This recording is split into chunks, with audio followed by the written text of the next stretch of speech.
बात करते हैं एब्सोल्यूट टेम्परेचर की कि एब्सोल्यूट टेम्परेचर होता क्या है। यहां से क्वेश्चन क्या बनता है, पहले क्वेश्चन लिखो, explain all the properties of absolute temperature. आपको एब्सोल्यूट टेम्परेचर की प्रॉपर्टीज राइट डाउन करनी है। इसको समझने से पहले एक बार लास्ट लेक्चर पे जाना। आप लास्ट लेक्चर में हमने क्या स्टडी किया था, हम वहां कैलकुलेट कर रहे थे beta which is equal to del by del of E ln ओमी। हमने ये कैलकुलेट किया था ना, beta equal to del by del of E ln ओमी। इसको समझने से पहले, रिपीट कर रही हूं, इसको समझने से पहले इससे प्रीवियस वाला लेक्चर अटेंड करना, बिकॉज ये उसी से रिलेटेड है। ठीक है, लास्ट लेक्चर में हमने एक पैरामीटर निकाला था beta del by del of E ln ओमी। ये किस चीज को शो कर रहा है, आप यहां से समझ के आ रहे हो। दिस पैरामीटर, ये जो हम पैरामीटर की बात कर रहे हैं बीटा, यदि मैं इसकी बात करूं, this is the inverse of energy ना, is the energy of the system. Define की थी ना हमने, is the energy of the system, और ये क्या है, accessible microstates of a system. ठीक है, तो यहाँ पे जो बीटा है इसकी डायमेंशन क्या है, inverse of energy, inverse of energy, because del by del of E है, ई इसके डिनोमिनेटर में। So we define here beta is equal to 1 upon energy factor. मतलब जो बीटा एक ऐसा पैरामीटर है जिसकी डायमेंशन एनर्जी के इनवर्स के बराबर है, और वो एनर्जी यहाँ पे कितनी होती है, KT. It mean you can say beta equal to 1 upon KT. How we write this, just simple, last lecture में हमने beta equal to del by del of E ln ओमी, ये हमने प्रूफ कर लिया था। यहाँ से क्या शो हो रहा था कि जो बीटा है वो इनवर्स ऑफ एनर्जी है, तो हम यहाँ पे क्या डिफाइन कर रहे हैं, बीटा इक्वल टू 1 अपॉन ई, और ई यहाँ पे एनर्जी कितना लेके चल रहे हैं, केटी। के is in constant Boltzmann factor, okay, and the T is यहाँ पे है temperature of the system, temperature of the system. Okay, तो यदि हम यहाँ से टेम्परेचर की बात करें टी, तो वो कितना आ रहा है, 1 upon K beta, 1 upon K beta, and this is absolute temperature of the system.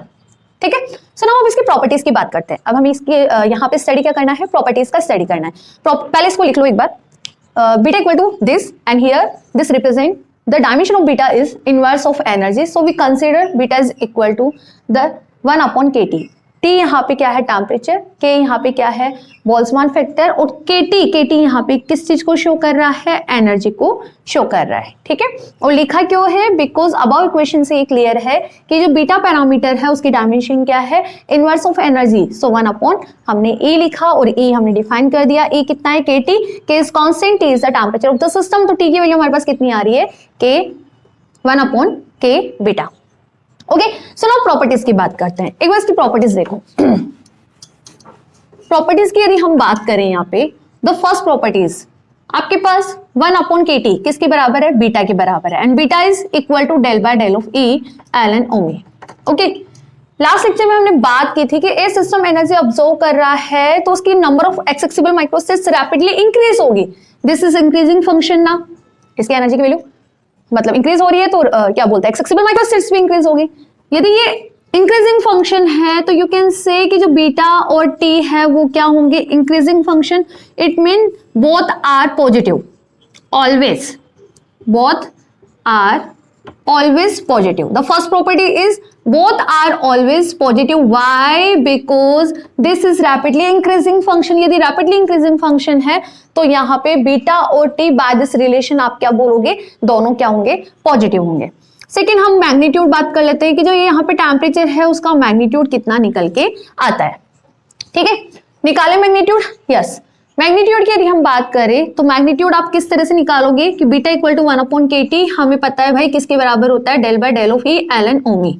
But accessible microstates है क्या यहाँ पे, accessible microstates for a system is directly proportional to E minus E naught की पावर एफ। ये आपको याद रखना है, आपको ये करना है, याद रखना है आपको ये, ठीक है, कि जो ओमी है वो डायरेक्टली प्रोपोर्शनल होती है ए माइनस ए नोट की power F. A is the energy of the system, A note is the energy of ground level, and F is the degree of freedom. चलो मेंशन कर देती हूँ, ये एफ क्या है यहाँ पे, डिग्री ऑफ फ्रीडम। अच्छे से पढ़ेंगे, आगे आएगा ये टॉपिक भी, ठीक है। ए नोट यहाँ पे क्या है, energy of ground state, energy of ground state, ठीक है। और ई यहाँ पे क्या है, energy of system, energy of system आप मेंशन कर लेना अच्छे से, यहाँ पे स्पेस नहीं है, ठीक है। सो हमने पहले डिफाइन कर दिया कि कितना आ रहा है, ओम ई इक्वल टू दिस। कर लो, बीटा कैलकुलेट करना है ना, मैग्नीट्यूड ऑफ बीटा निकालना है, तो क्या करें, पुट कर दो डेल बाय डेल ऑफ ई। अब पहले आपको ln लेना पड़ेगा इसका, तो ले लेते हैं ln। This is proportional, proportional को आप रिमूव करोगे, there will be an constant which is represented by c। So ln ओमी कितना आएगा, करो simplify, ln c, F, F क्या है, इसकी पावर में है ln c प्लस मल्टीप्लीकेशन में तो प्लस आएगा, पावर में है तो वैल्यू आगे आएगी एफ ln e माइनस का e नोट। कोई डाउट नहीं है? चलो करो, इसका हमें डिफरेंशिएशन करना है तो कर देते हैं ln c plus F ln e minus e naught. Okay, and the beta 1 upon kt equal to ln c 0 होगा ना, c is constant, f constant, ln x 1 upon x e minus का e naught. e naught is the energy of ground state और यहाँ पे ये e क्या है, energy of the system. कोई डाउट नहीं है ना? ठीक है, आगे देखो अब kt कितना आएगा यहाँ पे।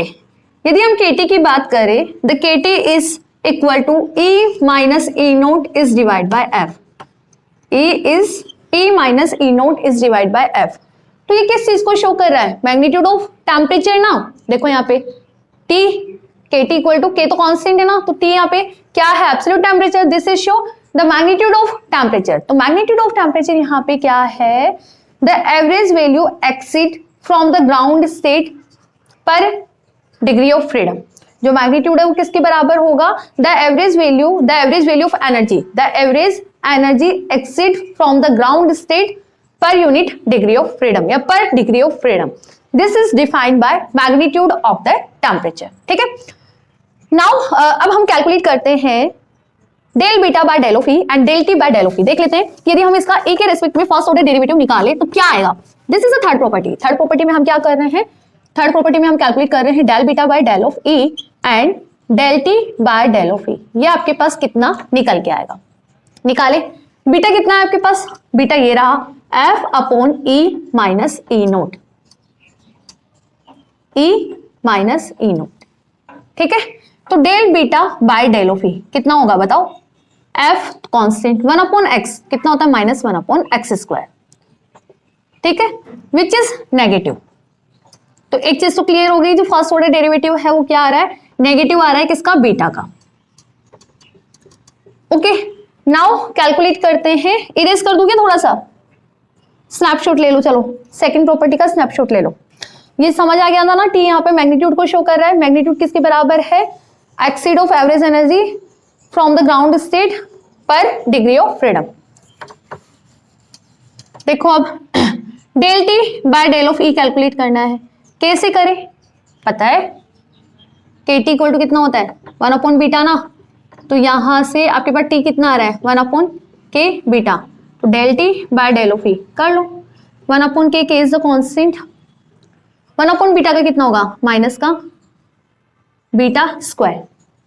Beta again this is very with respect to energy, तो del beta by del E.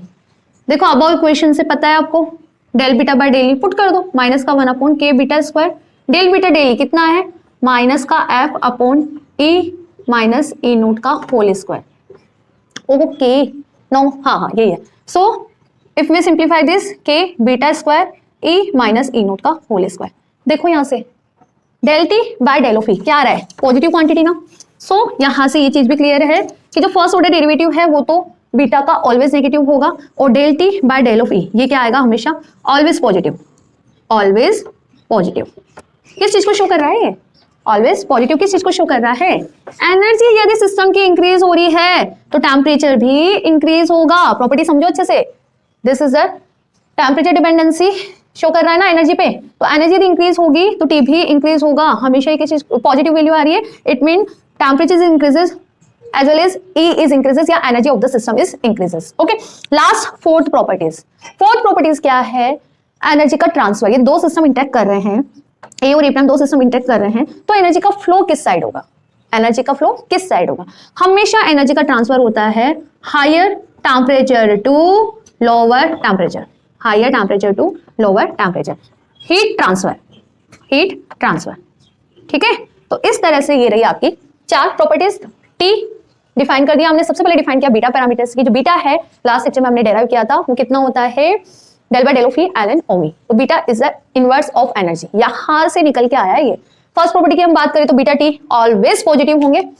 Second property में हमने कैलकुलेट किया था मैग्नीट्यूड ऑफ टेम्परेचर, वो किसके बराबर आ रहा है, the exceed of average energy from the ground state per degree of freedom.